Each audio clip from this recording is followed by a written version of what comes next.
El día de hoy vamos a estudiar un fragmento de la Biblia. Nuestro pastor Memo todavía viene de viaje, su viaje a México, y me pidió que preparara un pequeño mensaje para ustedes. Así que vamos a iniciar poniéndonos en las manos de Dios con una oración. Padre, queremos agradecerte todas tus bendiciones, todo los cuidados que has tenido para con nosotros.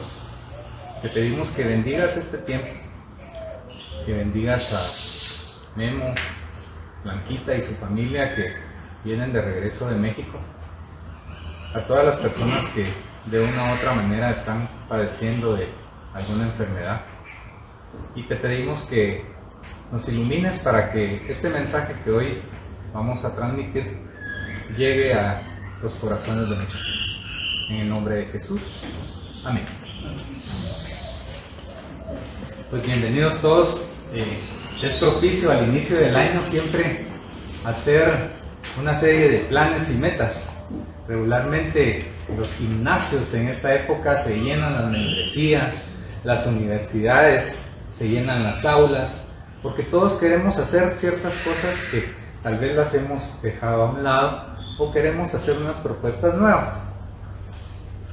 En este año, pues lógicamente todos tenemos nuestros planes, nuestras metas, pero hay un componente adicional que fue lo que ha estado sucediendo desde hace 2 años en todo el mundo, con la famosa pandemia. La pandemia, entre otras cosas, ha trastornado todos esos planes que uno tiene en mente, y el largo plazo se volvieron 15 días. ¿Se recuerdan cuando empezó esto, que esperábamos la cadena nacional para ver qué instrucciones nos daba el presidente? Y resultaba que nos decía que dentro de 15 días nos iba a decir que esperáramos otros 15 días. Era una situación que no sabíamos. Quienes tenían algunos proyectos en mente, pues hubo que suspenderlos, hubo que posponerlos o modificarlos de alguna manera.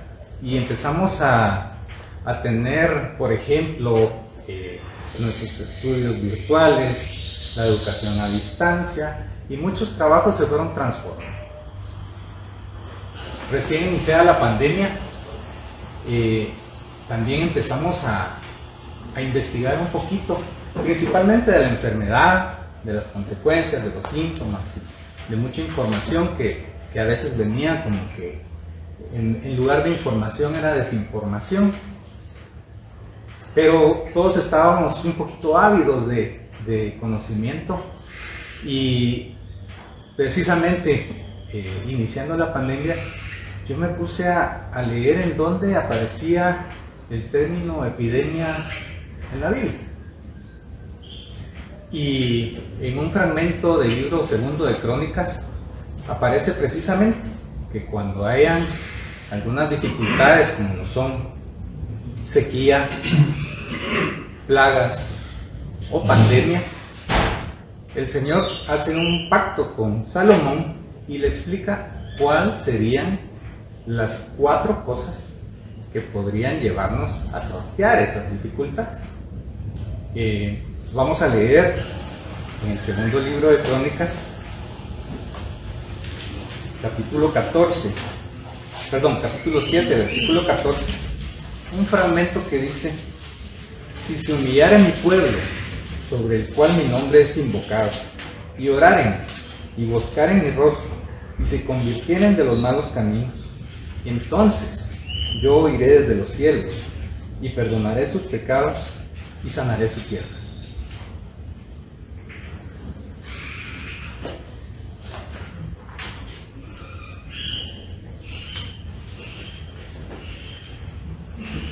Previo a esto, quiero aclarar un poco que cuando uno estudia la Biblia debe de hacerlo tanto en su texto como en el contexto, ¿sí? Ver qué dice antes, ver qué dice después, ver a quién se lo dice, ver en qué época se lo dice, en qué circunstancias se lo dice. Y esta parte del segundo libro de Crónicas,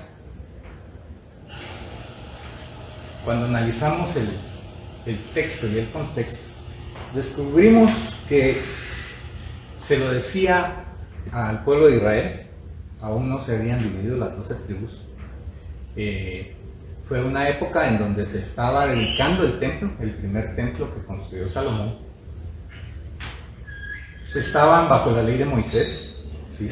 No estaban bajo la ley del amor que hoy nos gobierna. Y la época era alrededor de unos 952 años antes de Cristo. Y cuando uno sigue leyendo, hay un subtexto que muestra unas condiciones de obediencia. Si hicieran esto, pero si en algún momento cayeran en idolatría o en pecado, esto quedaría anulado. ¿Qué quiere decir esto? Que si agarramos el texto y el contexto, vamos a lograr captar una enseñanza, que es la que podemos apropiar. Muchas veces, cuando escuchamos algún versículo aislado, el famoso versículo donde en la carta de los Efesios dice que las mujeres estén sujetas a su marido, a los hombres no nos gusta leer que previo a eso dice que nos sometamos unos a otros en familia y que el hombre dé su vida por su mujer. No, nos gusta lo que dice de la esposa.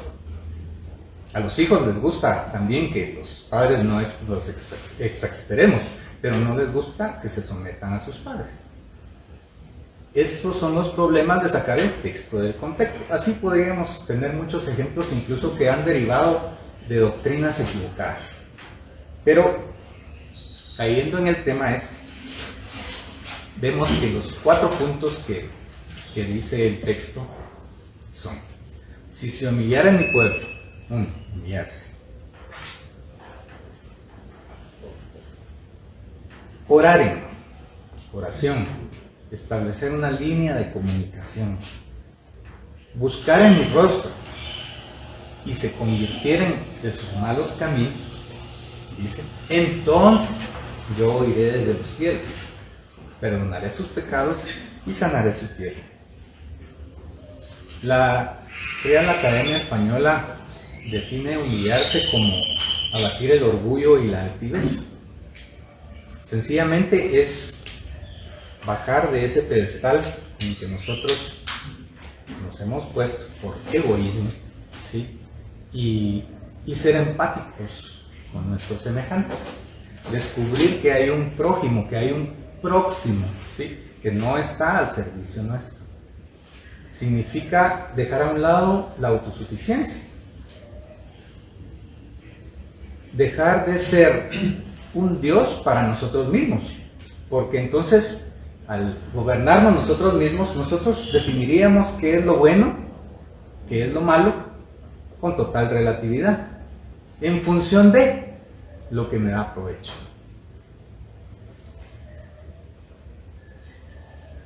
En el Salmo 51 encontramos un ejemplo exacto de lo que es la humillación. Y el Salmo recita en el versículo 17, que aún con corazón contrito y humillado no lo despreciarás, Jehová. Corazón contrito y humillado. En otras traducciones, como la Nueva Traducción Viviente, dice arrepentido y quebrantado. Corazón arrepentido y quebrantado. Este salmo es un himno de perdón que fue escrito por David después de que él tuvo un pecado serio con Betsabé. Un pecado que lo llevó a cometer una serie de pecados para ocultar el primer pecado. Al final el desenlace es fatal porque él manda prácticamente a matar al esposo de Betsabé, Urías. Cuando analizamos esto que está en el libro de Samuel y vemos el principio del relato, nos damos cuenta que dice, en la época que los reyes iban a la guerra, ¿sí? Escuchen bien, en la época que los reyes iban a la guerra, el rey David había echado una su siesta y estaba descansando en la terraza del palacio. ¿qué pasa? Él no tenía que estar en su casa descansando. Él tenía que estar en la guerra, al frente de sus hombres. ¿Qué pasó ahí? Hubo una pequeña desobediencia que desencadenó una serie de problemas cuyas consecuencias muchos de ustedes ya conocen. Pero veamos aquí, un rey que se arrepiente cuando el profeta Natán lo increpa y le dice que prácticamente él es un asesino. En esos momentos el rey hubiera, si ya se había echado a uno, pues, ¿qué más podía echarse a otro? Hubiera mandado a matar al profeta Natán. Sin embargo no lo hizo y cayó arrepentido. En segundo lugar, la oración. La oración a veces la confundimos con la petición. Está bien que pidamos, pero la oración es una línea de comunicación de dos vías. No es simplemente que nos arrodillemos y pidamos como que fuera una lista de deseos o bien una carta a Santa Claus. No. La oración debe enmarcarse en ciertos parámetros. El libro de Jeremías, en el capítulo 33, versículo 3, dice: clama a mí y yo te responderé y te mostraré cosas grandes y ocultas que nunca has visto. Clama y respuesta. Clama a mí y yo te responderé. Dos vías. No es una ensarta de palabras al aire, no. Es una comunicación entre la criatura y su creador. Porque a veces ni siquiera pedimos, sino que exigimos. Y el Padre Nuestro, la oración del Padre Nuestro, nos enseña que ante todo se haga la voluntad de Dios. Hágase tu voluntad. ¿Sí? La oración del huerto, cuando Jesús iba a ser entregado, nos muestra también el mismo ejemplo. Si puedes, que pase este cáliz de mí, pero que no se haga mi voluntad, sino la tuya, Padre. En la carta de Santiago, capítulo 4, versículo 3, dice que no sabemos pedir. Pedís y no recibís.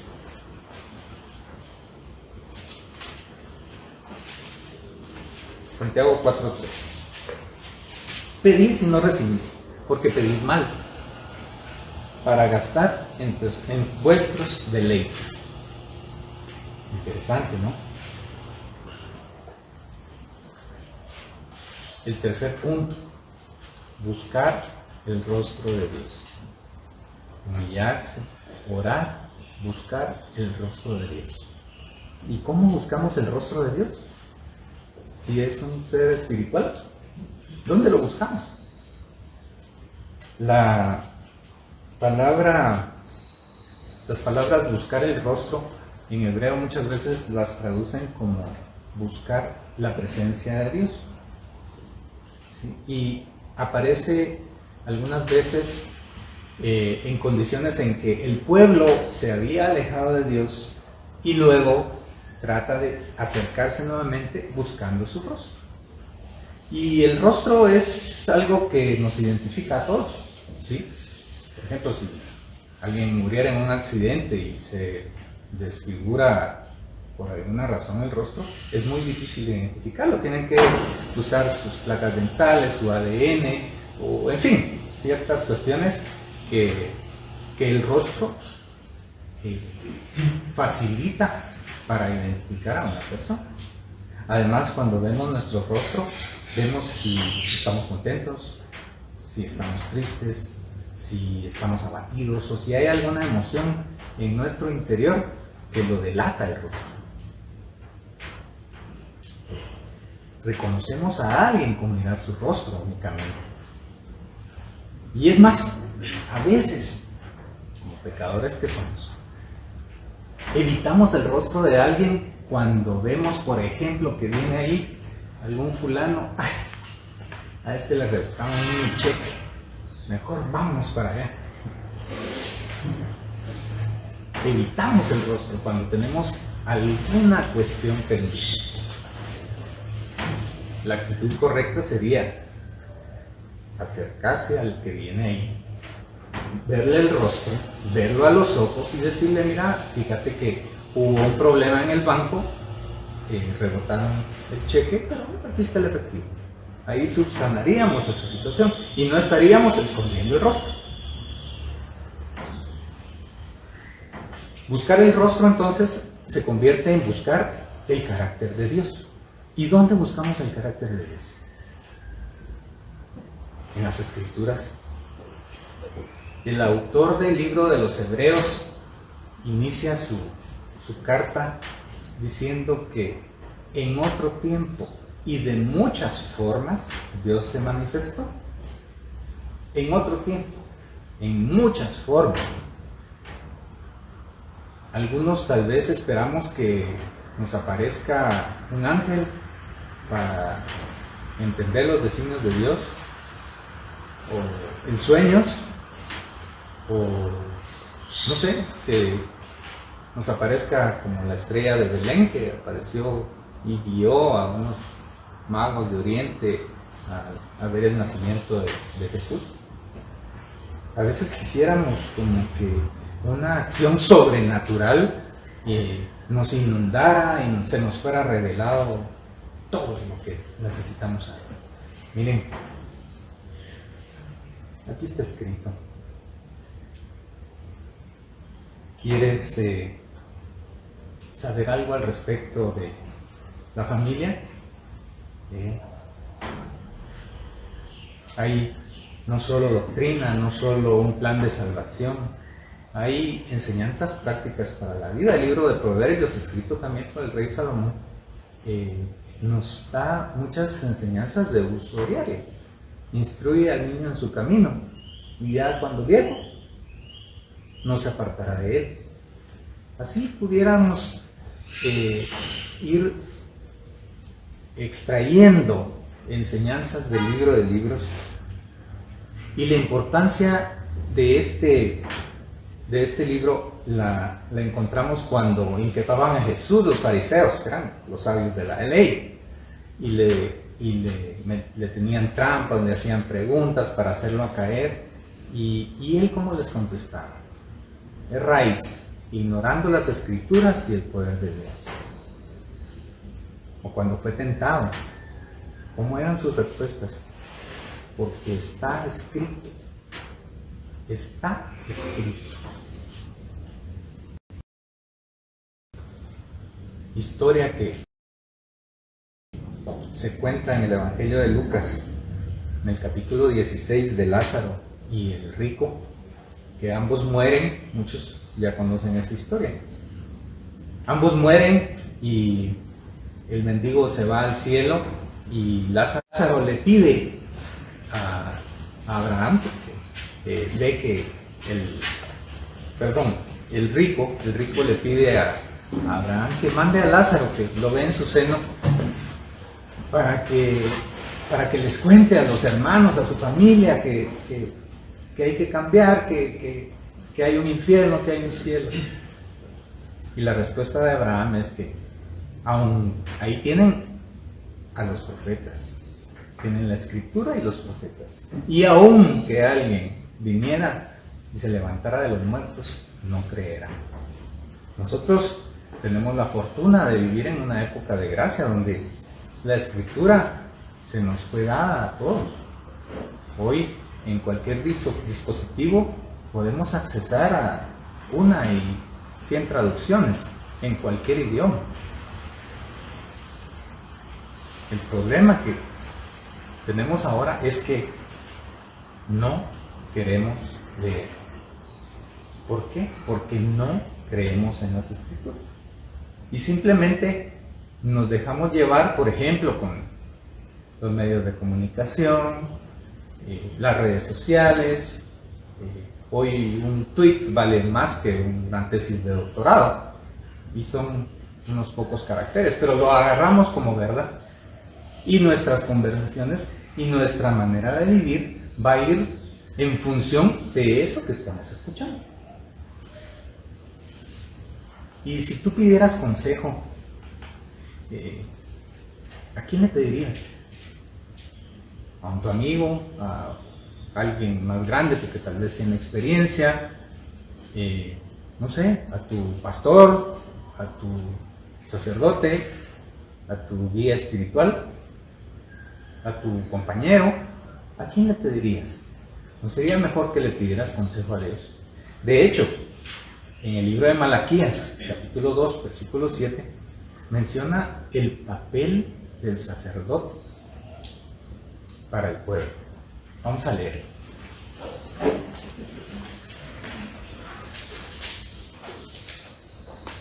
Malaquías 2, 7. Porque los labios del sacerdote han de guardar la sabiduría, y de su boca el pueblo buscará la ley, porque mensajero es de Jehová de los ejércitos. De su boca el pueblo buscará la ley. Nosotros como iglesia hemos tenido la fortuna de que cuando acudimos al pastor, él nos dice: bueno, pues fíjate que mi abuelita decía, o allá en México lo que se acostumbra a hacer, ¿no? Te muestra los versículos adecuados. Te recomienda las lecturas que te van a servir. Esa es una bendición. Y hay que tomar el ejemplo de los creyentes de Berea. Esto aparece en el libro de los Hechos de los Apóstoles, en el capítulo 17. No es necesario que lo busquen. Capítulo 17, versículo 11. Los creyentes de Berea. Berea es una ciudad que hoy día sería lo que es Grecia. Y después de un alboroto armado en Tesalónica por Pablo y Silas, porque no los querían escuchar, ellos pues los sacan de la ciudad y llegan a Berea, encuentran un contraste con los creyentes de él, porque ellos escuchaban el mensaje y luego se dedicaban a escudriñar las escrituras para ver si lo que decían era cierto.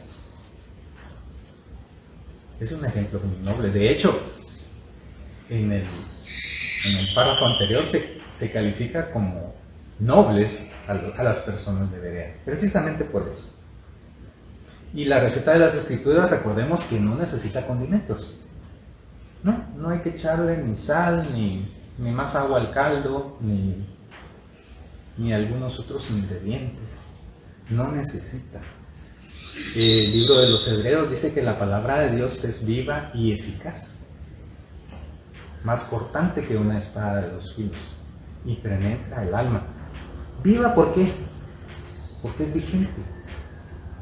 Porque Dios es el mismo, ayer, hoy y siempre. Y nosotros los hombres somos los mismos. Tal vez no nos vestimos hoy con túnicas, no usamos sandalias, pero cuando vemos todos los ejemplos que aparecen en la Biblia, todas las parábolas, toman los retratos de la vida diaria de esa sociedad, ¿sí? Por ejemplo, si hoy alguien hiciera una parábola, en vez de decir el sembrador salió a sembrar, diría que no sé, el fulano encendió su computadora y accesó a su programa. El hombre es el mismo. Somos seres que tenemos una naturaleza caída. Y por eso la palabra sigue siendo la única herramienta, como dice Pablo en la carta a los Romanos, que transforma. Transformados mediante la renovación de vuestro entendimiento. Sí. Transformados mediante la renovación de nuestro entendimiento. Nuestra mente es como una computadora. Si usted le pone ahí programas de dibujo, de AutoCAD, de Revit, etcétera, lo que va a tener es un montón de herramientas útiles para hacer eso. Ahora, si usted le mete otras cosas, métale pornografía, mudencadas, programas con virus, eso es lo que va a tener su computadora. Nuestra mente es así. Vamos a hacer los insumos que nosotros ingresemos. Y el punto 4, apartarse de los malos caminos. Esto significa que hemos tenido una conversión auténtica, ¿sí? Porque no puede haber arrepentimiento si no hay fruto. No puedo seguir en la misma vida si yo ya me arrepentí. Dice la palabra que los cristianos no cambiamos, sino que nos transformamos. En la carta de los Corintios 5:17 dice: he aquí, todas las cosas son hechas nuevas. ¿Sí? Somos odres nuevos para recibir un vino nuevo. Somos hombres y mujeres nuevos. No es que hayamos cambiado. A veces uno cree que la conversión hasta te va a volver simpático. No, si les caías mal a alguien, le vas a caer peor. Así es. La conversión transforma al hombre, no lo cambia, lo transforma, lo vuelve una nueva criatura. Hacía unos 600 años antes de que Jesús se presentara como el camino, la verdad y la vida, en Isaías 35:8 aparece un pasaje en el que, por lo menos yo me identifico un poco, bastante. Vamos a leer Isaías 35:8. Dice, refiriéndose al camino que habría de venir dentro de 6 siglos. Y habrá allí calzada y camino, y será llamado camino de santidad. No pasará inmundo por él, sino que él mismo estará con ellos. El que anduviere en este camino, por torpe que sea, no se extraviará. Él mismo andará con ellos. Imagínense, es una promesa que la podemos apropiar fácilmente. Y luego de estas 4 cosas viene la respuesta de Dios. Recuerda, si se uniera a mi pueblo, sobre el cual mi nombre es invocado, y oraren y buscaren mi rostro y se convirtieren de sus malos caminos, entonces, ¿sí? Hay una palabra ahí que dice entonces. Los significados de entonces en el diccionario de la Real Academia dice que pueden ser en este caso, o siendo así, o por tanto, ¿sí? Y en nuestro lenguaje entonces es una conjunción. La palabra es una conjunción que une regularmente 2 oraciones y que muchas veces hay una oración principal y una oración subordinada. Si haces esto, entonces te pasará esto. Así funciona la palabra entonces aquí. Y nos dice entonces, y 3 cosas. 1, yo oiré desde los cielos. 2, perdonaré sus pecados. Y 3, sanaré su tierra. Oír, perdonar y sanar.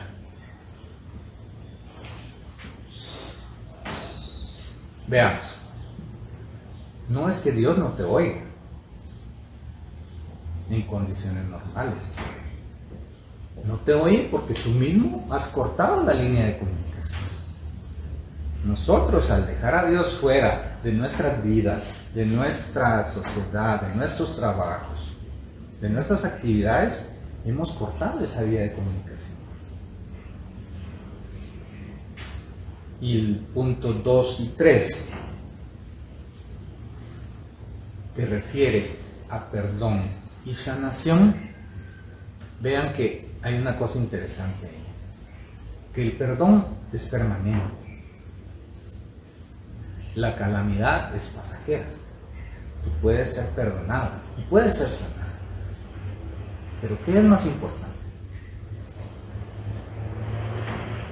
cuando increpaban a Jesús por los milagros que hacía, y le dice a un enfermo, tus pecados te son perdonados, que fue lo que la gente religiosa de esa época le increpaba. ¿Cómo puede perdonar pecados?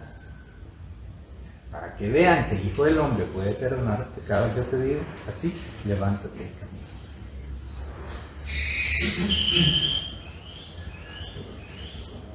En algunas traducciones, la palabra sanaré su tierra la cambian por devolveré la prosperidad a su país. Solo haciendo un pequeño paréntesis. Ahora, les digo, es posible que en esta pandemia nos infectemos. Es posible que sea una cosa seria, o sea una cosa pasajera, o incluso nos infectemos de otra cosa. Pareciera ser que como que el coronavirus desplazó a muchas de las otras enfermedades que existían, ¿sí? Y no es cierto. La gente se sigue enfermando. Hoy día aquí en la iglesia tenemos en oración a varias personas que están enfermas, no precisamente de coronavirus, ¿sí? Un síndrome de Guillain-Barré, un posible derrame cerebral, un accidente en moto. En mi familia estamos pidiendo por la salud de Edwin Rolando Mexicanos, que acaba de ser operado de un tumor en la cabeza. Pareciera que las enfermedades se detuvieron y ya la gente se muere solo de coronavirus. No es cierto. No es cierto. La enfermedad sigue. Y si algo nos ha enseñado esta pandemia es a valorar la vida y la salud.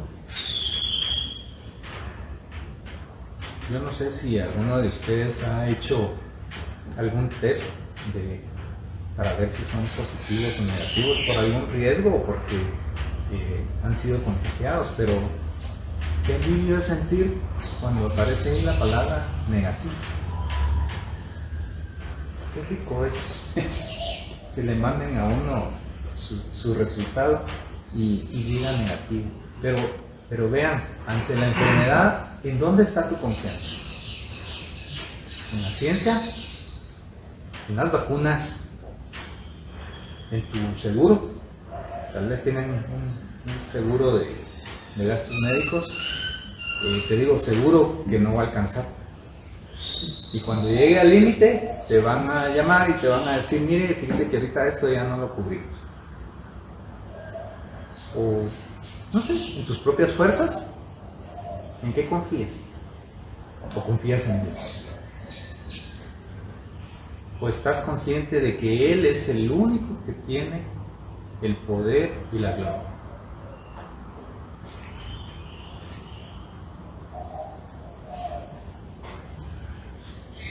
Miren, a veces la calamidad también viene acompañada de bendición. En la carta a los Romanos dice que a los que aman a Dios todas las cosas les salen a bien. O dicho coloquialmente, no hay mal que por bien no venga. ¿Sí? Se recuerdan que mis abuelitos manejaban muchos dichos y refranes. Y este refrán en sí pone en relevancia esto que aunque estés enfermo, aunque estés en la cama de un hospital, tú puedes tener bendición. ¿Sabes? En la cama de un intensivo, donde entraste sin nada, donde te dijeron, Señor, hágame el favor, quítese toda su ropa y póngala ahí. Va a poner esta batita. Trae joyas, quítese su cadena, sus anillos, su reloj, por favor, y se lo da a sus familiares. Miren, ahí no caben los diplomas, los títulos, los trofeos, las escrituras del terreno, ¿no? Ahí estás solito, así como veniste. Luego resulta que estás en la cama del intensivo, acostado para arriba, viendo al cielo, unido a unos tubos que te permiten mantener o tu oxigenación o signos vitales, y te das cuenta de la real dimensión que tenemos.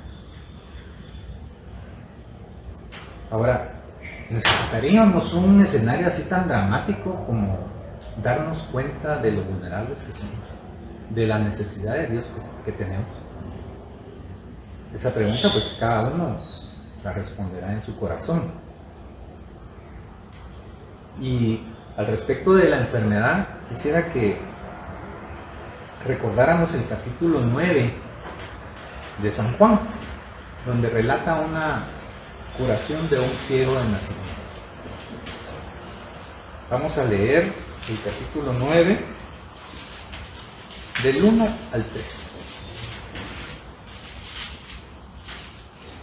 Al pasar Jesús vio a un hombre ciego de nacimiento, y le preguntaron sus discípulos diciendo: Rabí, ¿quién pecó, este o sus padres, para que haya nacido ciego? Respondió Jesús: no es que pecó este, ni sus padres, sino que para que las obras de Dios se manifiesten en él. Era una enfermedad seria, y la pregunta era no por qué, sino que para qué. Para que la mano de Dios esté presente contigo, para que las obras de Dios se manifiesten en ti. La invitación hoy día se resume en que, así como esa estampa que se repite una y otra vez a final de año, que el consumo de alcohol y la parranda sube exponencialmente, muchos, al ver que no pueden conducir su carro, entregan las llaves a un amigo, porque saben que si manejan se van a ir a hacer pedazos.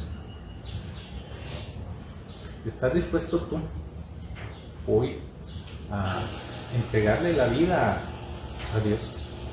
Entregar las llaves y decirle: Señor Jesús, yo quiero que tú conduzcas mi vida, porque tarde o temprano me voy a ir a destruir. Y lo que es más, puedo destruir a quienes estén cerca de mí.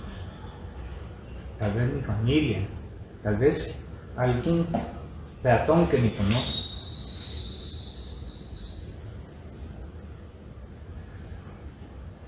¿Estarás dispuesto a que Jesús gobierne tu vida? Gobierne este 2022.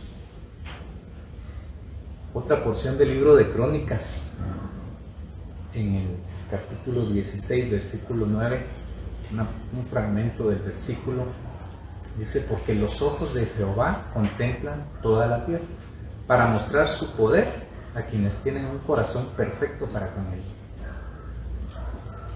Los ojos de Jehová te están viendo. Dios te está viendo y quiere mostrar su poder a través de ti. Así que en tus manos está el entregarle o no vivir. Y vamos a dar gracias a Dios por estos momentos, y les voy a pedir que cerremos nuestros ojos y oremos al Padre. Padre, agradecemos nuevamente este momento que tuvimos para estudiar tu palabra. Permite que podamos apropiarla, permite que podamos hacer la vida, que seamos tierra fértil para que tu semilla dé un fruto al 100 por uno. Te pedimos por el pastor Guillermo y su familia, para que regresen con bien a nuestro país, y especialmente por todos los quienes están pasando alguna enfermedad, alguna carencia, falta de trabajo, etc. Bendícenos, Señor. Amén. Gracias.